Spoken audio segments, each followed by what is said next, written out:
Hoy, en Política al Desnudo, nos acompaña Carlos Anguiano, un niño intrépido y rebelde, un estudiante impetuoso, una persona estudiosa de la vida política de nuestro estado, que conoce el escenario político, así como también el tras bambalinas del mismo.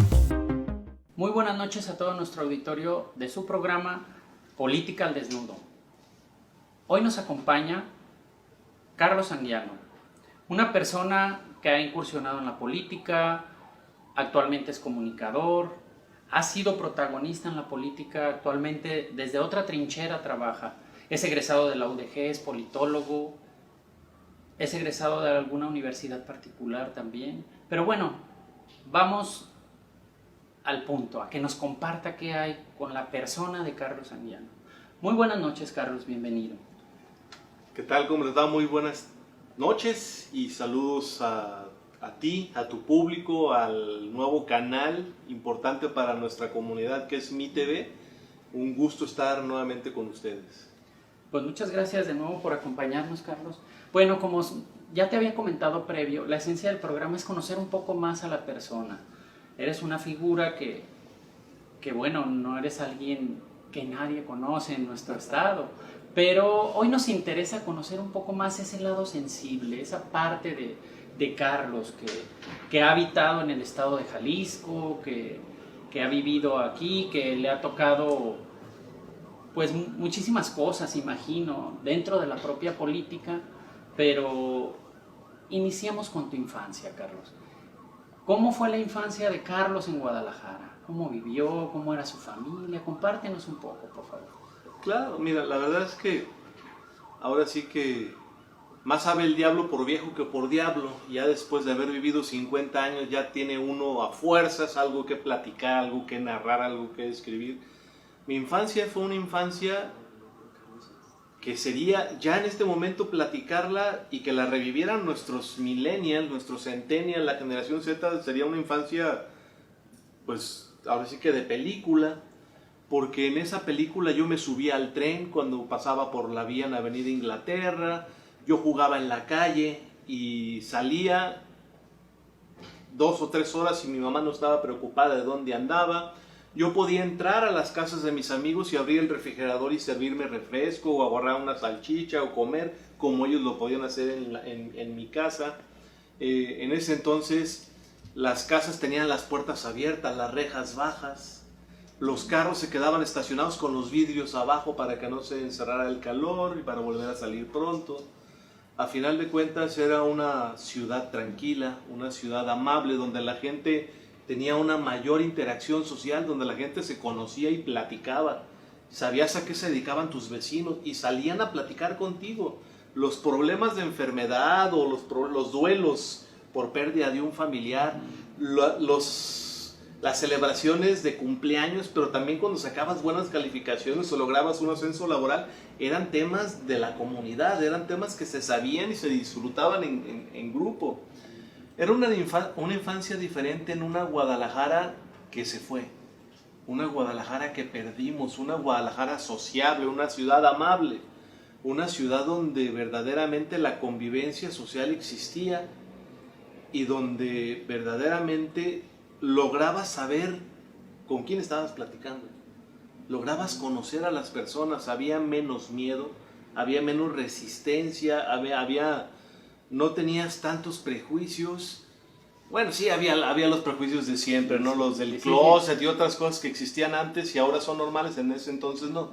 A donde quiero llegar es a que la sociedad se ha transformado y a lo largo de 50 años de vida pues me ha tocado vivir en varios cambios estructurales, en varios cambios, no nada más de gobierno, también de modelo educativo, también de modelo social, también la incursión de los narcotraficantes y la diversificación, una serie, en un abanico completo de actividades que multiplicaron el crimen organizado y lo hicieron que antes el criminal era el que importaba fayuca o el que traficaba con whisky.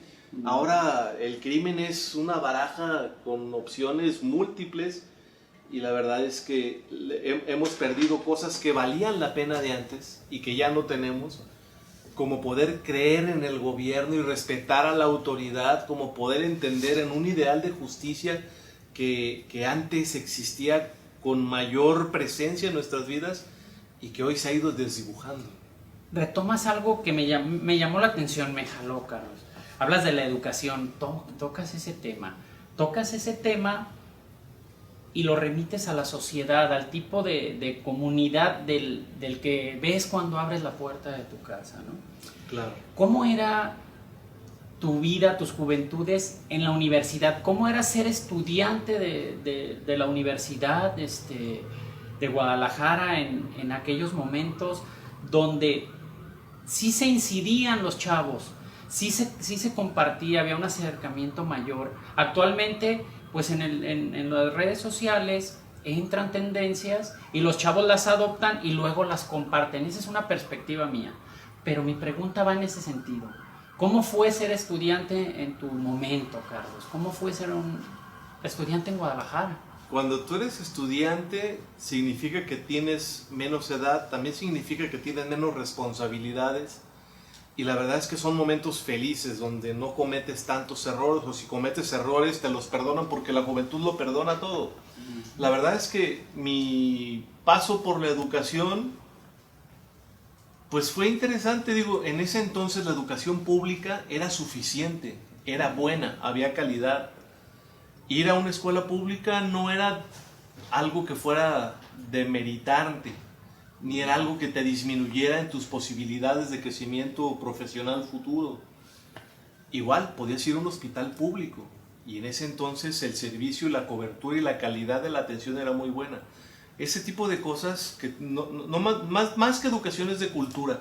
La cultura te ha ido demostrando que nos hemos ido apartando de lo público, lo hemos ido desechando, lo hemos ido abaratando. El valor que le damos al hospital público, a la escuela pública, al servicio público, al funcionario público, ha ido disminuyendo nuestra escala de valores. Y en nuestra comunidad empiezan a tener valor algún tipo de reglas culturales. Por ejemplo, ¿cuál es la mejor escuela? La que te queda más cerca de tu casa. ¿Por qué? Porque no se trata nada más de estudiar, se trata de trasladarte, se trata de conservar la integridad, la seguridad y la protección de tus hijos. ¿Dónde van a estar? ¿Con quiénes van a estar? ¿Cuál es el traslado? ¿Cuál es el tiempo que me va a llevar? O sea, la vida era más fácil, más ligera, se disfrutaba más vivir. La calidad de vida era mucho más alta antes que ahora. Y bueno, eso que no había tanta modernidad, ¿no? O sea, yo recuerdo la tecnología era incipiente, la comunicación era interpersonal. O sea, te vas moviendo donde se va moviendo la sociedad. Y en el momento actual sí ya es muy diferente, ¿no? Yo puedo darte un flashazo de sorpresa cuando mi hija chica llega y se para frente al microondas y quiere tocarle la pantalla pensando que era un aparato táctil. O sea, lo vio conectado, vio que era electrónico y pensó que era como una tableta, ¿no? Mi hija chica ya no conoce los mouse, no sabe para qué sirven, y cuando lo ve dije, ¿y eso qué es, papá? O sea, el choque ha sido grande. Es interesante esto que nos ponen, me resulta muy interesante cómo la realidad, lo que vemos, lo tangible, nos transforma, nos adaptamos, selección natural pura, ¿no? Adaptarte o quedarte. Pero todo esto que te ha tocado transitar, todo esto que comentas ahora como padre, echando un vistazo atrás. Estas nuevas formas de comunicarnos, tú que estás más en ese contexto, ¿a dónde crees que apunte? Tú, esta respuesta quiero que me hagas el favor de contestarla como papá, como esposo, como futuro abuelo. No sé si ya seas abuelo actualmente, pero lo más probable es que en algún momento retrásamelo unos años, una década. Muy bien. No te lo garantizo, pero bueno. Hay que hacerle la lucha. Estas redes sociales, estas nuevas tecnologías, ¿qué esperas para bien? ¿Por qué hago mi pregunta de qué esperas para bien, Carlos? Porque a mí personalmente me da la impresión que nos han separado, han hecho islas. Ahora los chavos tienen como un centro de comunicación donde los adultos no entran. Y no quiere decir que sean intrusivos o que yo esté a favor de que haya adultos intrusivos en estas dinámicas de los jóvenes. Pero están como encriptados los sectores, ¿no? ¿Qué consideras tú que nos debe aportar esto para bien? Que quede para tus futuros nietos, para tus hijas pequeñas cuando ya sean adultas. ¿Qué hay con esto? Tú que estás en el contexto de la comunicación, ¿qué ves? Mira, de entrada, origen es destino. Al final yo fui un niño inquieto, un niño que quería cambiar la sociedad en la que vivía, que quería transformar, un niño quejumbroso, no me gustaba cómo eran las cosas.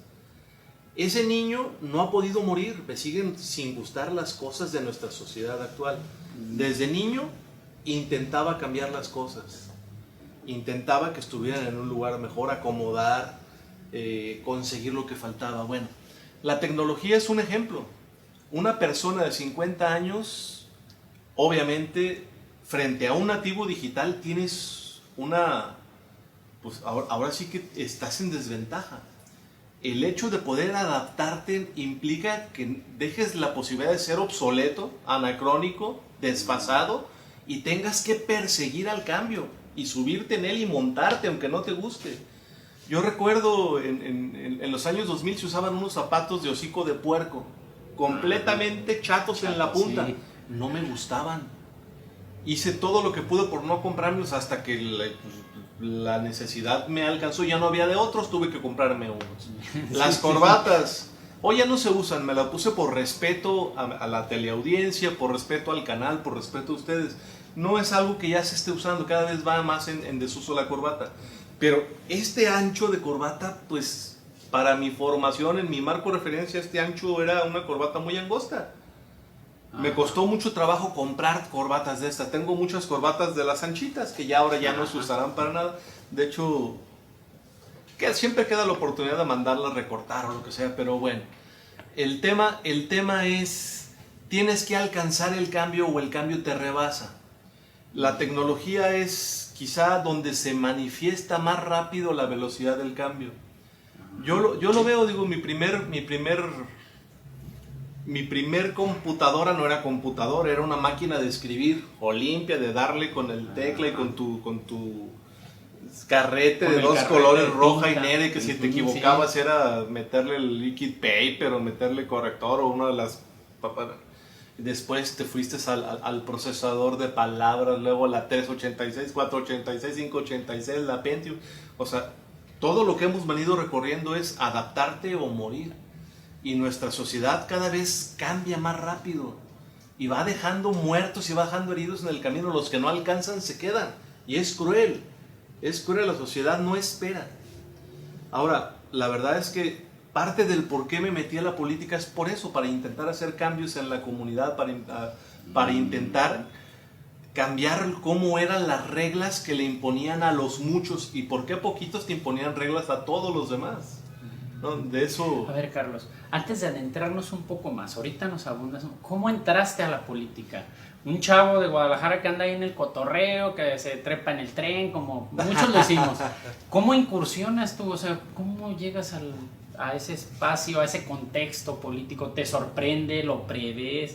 Porque aquí pues hemos tenido muchos invitados, algunos han llegado que les ha pasado, ellos nos lo comparten, que de repente ya se vieron involucrados en esto, algunos otros no lo previeron, algunos otros ya lo traían en sus visiones. Carlos Anguiano, ¿cómo entra? Fíjate que la política, como muchas otras cosas, se da por invitación. Mis amigos, la gente con la que yo me juntaba en la universidad, algunos ya estaban adentro y tenían el privilegio de ser hijos de ser de alguna manera de esa clase social que tenía un papá gobernante o un papá poderoso, un abuelo figura, un abuelo con pedigrí. No fue mi caso, sin embargo tenía esos amigos y con esos amigos me fui metiendo primero por diversión, luego por pasar tiempo con ellos, luego porque me llamó la atención. Obviamente, para entrarle a ese tipo de cosas tienes que ser sociable, no puedes ser introvertido, tienes que tener, pues ahora sí que desarrolladas de alguna manera tus habilidades sociales, de querer conocer a más gente, de querer platicar con más gente, de querer enterarte, de querer aprender. Y luego no nada más de eso, sino si ya estoy escuchando lo que platican, pues yo poder intervenir en la plática y decir que tengo una opinión y a lo mejor entrar al debate o la discusión, a la deliberación de las ideas. Y es el reto de ir avanzando y de darte cuenta que de repente tus ideas empiezan a no ser tan malas y que de repente tus ideas empiezan a ser aceptadas y compartidas y reproducidas. Y le dices, caray, pues eso está interesante, ¿no? Que eso lo puedes ver hoy, por ejemplo, con el crecimiento de las redes sociales. Hay gente que publica y publica 10 veces al día y no le dan ni un solo like y nadie les hace en el mundo y nadie se entera que están en las redes. Y te das cuenta que hay personas que publican y crea efervescencia y crea interacción y creas diálogo y haces conversación y luego al rato eres referencia y lo que tú publicaste lo publica alguien más como si fuera, incluso como si fuera de él, porque se da en las redes sociales fusilarte, copiar, quitarle el nombre del autor. Y ya ves que antes no esperes referencias bibliográficas con el nombre del autor y entrecomillado. Si te gustó lo mochas y lo pones y dices que fuiste es tuyo, tú. te lo apropias. O sea, así son las redes, ¿no? Y es un proceso de aprendizaje, es un proceso de lucha, es un reto constante, es un reto. Yo creo que cambiar la sociedad es peor que la calidad, o sea, porque nunca vas a lograr terminar, nunca vas a tenerlo acabado, nunca vas a estar satisfecho. Si logras algo vas a tener que ir a buscar algo más, porque eso se acaba. Dura un rato y luego se va descomponiendo, se va degradando, se va perdiendo efectividad y tienes que volverlo a cambiar. Eso es lo que me gusta, cambiar, transformar. Fíjate, Carlos, eso ahora sí que queremos explotar, de sacar esa opinión de alguien que está en el contexto. Estuviste en el contexto político, efectivamente, pero hoy conoces un poco más la vida detrás de los políticos. Ahora tú manteniéndote un poco a la vera de la política, pero estás a la par de los políticos. Los conoces, los entrevistas, sabes de campaña, sabes tu labor actual es un poco a la vera, pero sosteniendo, ¿no? Así lo entiendo yo, es mi interpretación, Carlos. Quisiera que nos compartas, que nos opines. Justo este programa se llama Política al Desnudo porque consideramos la importancia de que nuestro auditorio tenga la oportunidad de conocer a la persona detrás del propio político. Entonces, haznos el favor, Carlos, de platicarnos cómo es eso del político que yo veo en las redes, en la televisión. ¿Qué hay detrás de esos políticos? ¿Qué podrías tú aportarnos de esas personas con las que has trabajado, has colaborado? ¿Hay una persona? ¿Está vacío? ¿Qué hay, Carlos? Fíjate, es duro cuando te dicen tú eres político. Eso llega incluso a caer en lo peyorativo y en la ofensa, y para muchos decir es político es un orgullo y es algo que les da placer. Yo he entendido que yo no soy político, fui candidato, fui político militante, fui dirigente de un partido político en el siglo XX, y hoy me gusta describirme, me gusta pensar que soy un activista social, que soy un creador de mensaje, que soy un constructor de discurso, que soy un constructor de materiales para que los políticos logren tener una visión más técnica, intentando que sea más ética, que sea más correcta, porque luego de repente te das cuenta de que los políticos como tales, vamos definiendo a los políticos como el alto funcionario, como quien ostenta un cargo de elección popular, que eso sería el concepto más gordo de lo que sería un político para la sociedad. Bueno, ellos muchas veces acaban siendo productos de mercadotecnia, productos de que son, di esto, reproduce esto, muévete así, ponte esto, tu color de piel, si es una mujer, el maquillaje, el peinado, el corte, el atuendo, en el hombre también la forma de vestir, que si lo que quieras proyectar, tu tipo de calzado, tu tipo de marcas, los símbolos, los íconos del poder, que es algo que está cercano al político. Pues bueno, yo fui un consumidor, usé todo ese tipo de cosas. Después de perder una campaña en 1998, me adentro para estudiar por qué había perdido. Encaja con la sociología, con la psicología social, con cuestiones que me gustaban, con la publicidad, con la propaganda, entender la diferencia entre publicidad y propaganda, meterte al tema de comunicación. Déjame decirte una cosa de origen. Yo no podía hablar en público. A mí me temblaban las rodillas y me sudaban las manos y me agarraba así. El hecho de poderlo vencer me llevó a hacer un libro que se llama Domine el arte de la oratoria. Primero lo dominé en la parte del estudio, de las letras, de ir haciendo conceptos, de ir haciendo formas, y luego tuve que intentarlo y hacerlo en la calle.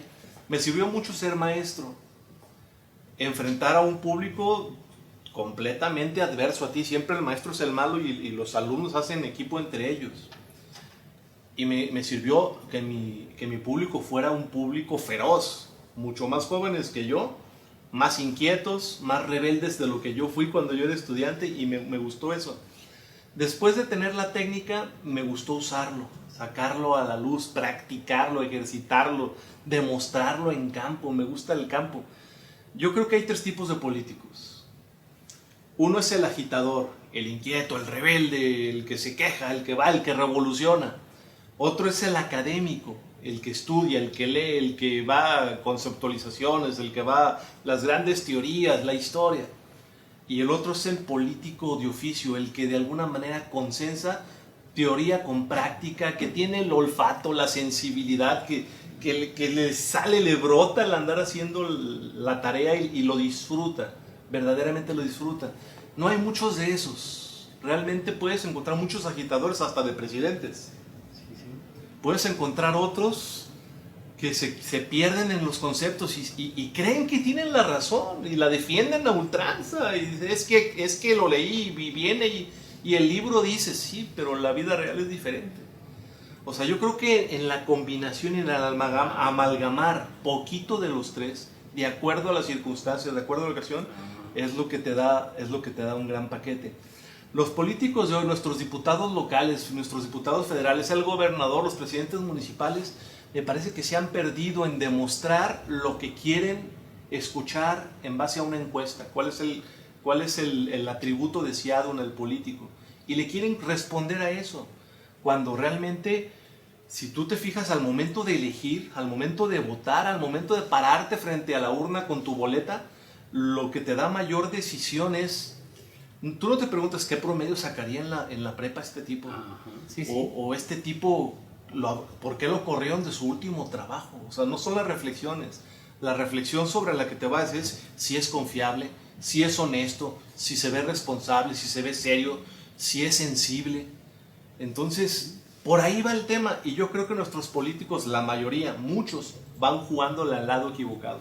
Y luego ve a Donald Trump, ¿no? Un tipo que tiene mucho manejo, o sea, incluso cinematográfico. Es un tipo, es un actor de la política y te reproduce y te mete toda la escenografía. Los americanos son buenos para eso, meterte símbolos de poder. El águila del escudo nacional, lo imponente, muy parecido a lo nazi, muy parecido a echarte, a imponerte por esa vía, conceptos y acciones. ¿No, Carlos, pues para finalizar nuestra entrevista, ¿qué nos podrías decir tú? ¿Qué hay entre el político y la persona? No, bueno, la verdad es que parece mentira, pero todos los políticos son personas. A veces la traen muy oculta, abajo de varias capas. No, te voy a platicar una reflexión muy rápida.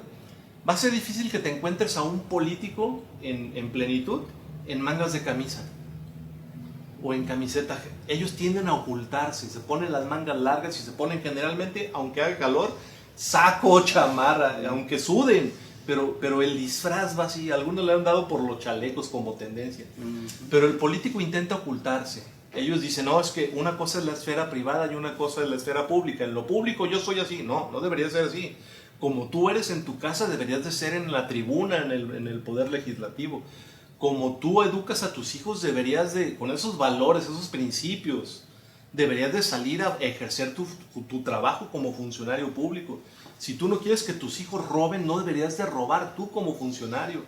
Si tú no quieres que alguien se meta a tu casa y se lleve tus flores o tus plantas y se las lleve, pues tú tampoco deberías de permitir que en tu oficina alguien se lleve las hojas de papel o se robe las plumas o se lleve las macetas. O sea, tú no deberías de permitir que robaran al Estado lo que es de todos si tú no quieres que se lo roben de tu casa. O sea, deberías de trasladar tu ser individual, decir, bueno, es que yo para poder dirigir, para poder conducir a los muchos, pues tengo que ser al menos como la mayoría y de preferencia mejor que ellos. Pues muchísimas gracias, Carlos, por haber aceptado nuestra invitación. A todo nuestro auditorio, muchas gracias por el favor de su atención. Aquí concluimos una vez más con el programa, su programa, Política al Desnudo.